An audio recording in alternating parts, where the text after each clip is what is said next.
মুক্তির পর থেকেই দেশের প্রেক্ষাগৃহে সগৌরবে রাজত্ব করছে আফরান নিশো, পূজা চেরি ও চঞ্চল চৌধুরী অভিনীত বিগ বাজেটের সিনেমা দম। সত্য ঘটনা অবলম্বনে নির্মিত এই চলচ্চিত্রটি ঘিরে দর্শকদের উন্মাদনা এখন তুঙ্গে। সবখানেই দমের জয় জয়কার। সর্বোচ্চ শো নিয়েও প্রায় প্রতিটি প্রদর্শনী যাচ্ছে হাউসফুল। দর্শকদের উপচে পড়া ভিড়ের কারণে হল কর্তৃপক্ষ হিমশিম খাচ্ছে শো সামলাতে।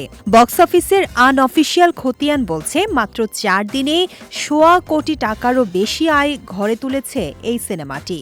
মুসলমান কা বাচ্চা গুলি করো। দেশের বক্স অফিসে রেকর্ড গড়ার পর এবার আন্তর্জাতিক বাজারে যাত্রা শুরু করেছে আফরান নিশো অভিনীত আলোচিত সিনেমা দম। আগামী 27 থেকে 29 মার্চ পর্যন্ত অস্ট্রেলিয়ায় প্রদর্শিত হবে এই চলচ্চিত্রটি। এর মধ্য দিয়ে দেশি মুদ্রায় আয়ের পর এবার বৈদেশিক মুদ্রা আয়ের মিশনে নামছেন দমের প্রযোজক। আগামী 27 মার্চ ব্যাংকস টাউন হলে স্থানীয় সময় রাত 9:15 সিনেমাটি দেখানো হবে। পরের দিন বিকেল 5টায় প্রসপেক্টে চলবে সিনেমাটি। 29 মার্চ ওয়েরেবি হলে সন্ধ্যা 6টায় দম দেখা যাবে। এ তথ্য নিশ্চিত করেছেন সিনেমাটির প্রযোজক শাহরিয়ার শাকিল।